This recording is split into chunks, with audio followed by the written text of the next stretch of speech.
Music is everywhere. You hear people singing in the streets or halls, you hear it on the radio, and most schools offer 3 classes dedicated to music: band, orchestra, and choir.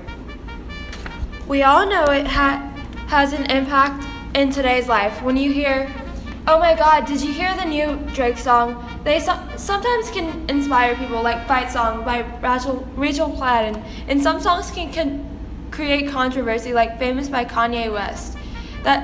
This song shows how obsessed the world or media is with certain famous people. Just like today, music was present in the Civil War, maybe not in the same style as today, but they had their own impacts. For example, in the Civil War era, they used music for just about everything. Their whole day consisted of music. In the mornings, they would wake up to revival, which was a trumpet or bugle call, and they would end the day with taps, which is also a bugle call that can be played at flag ceremonies and military funerals. Additionally, they had signals in the war that were based off of music, specifically for attacks and retreats. Each soldier became so familiar with their own musician and his bugle calls that they could often distinguish his calls from that of another regiment.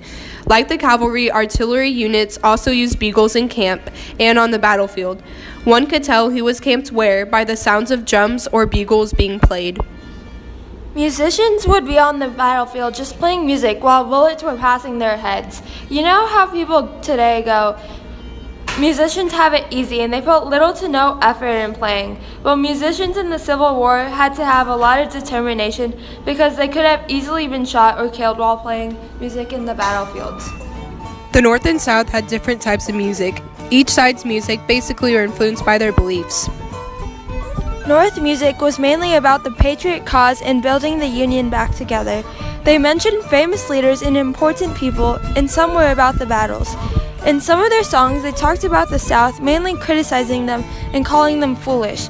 In addition, they also had their own anthem called Battle Hymn of the Republic.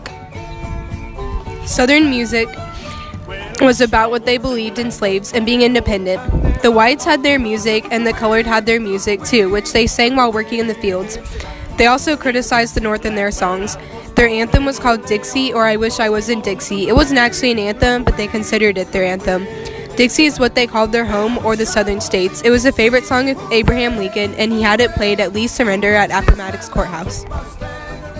Music in this time period also existed off the battlefield, whether it was back at the camps or at home.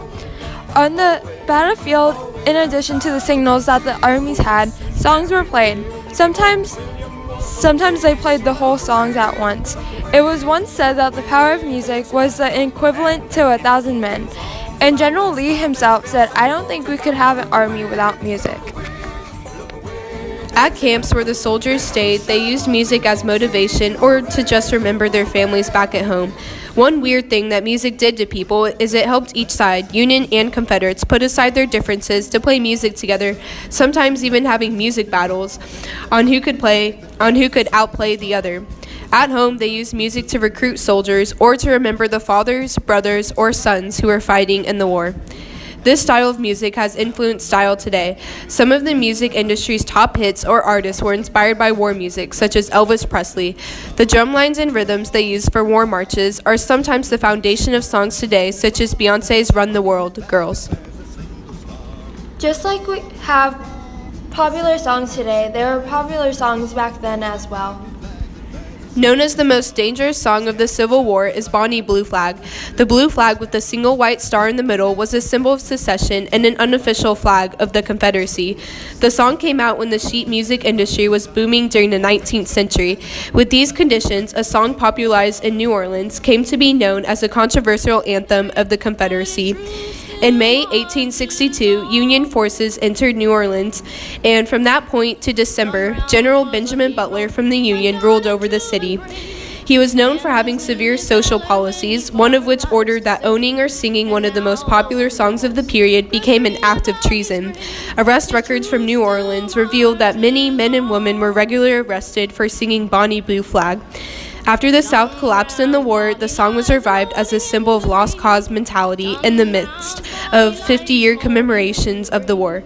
During the civil rights era, it once again became a song of protest, but for integration rights in public places. So as you can see, the message of the song can be used as protest specific for any trouble during a certain period of time.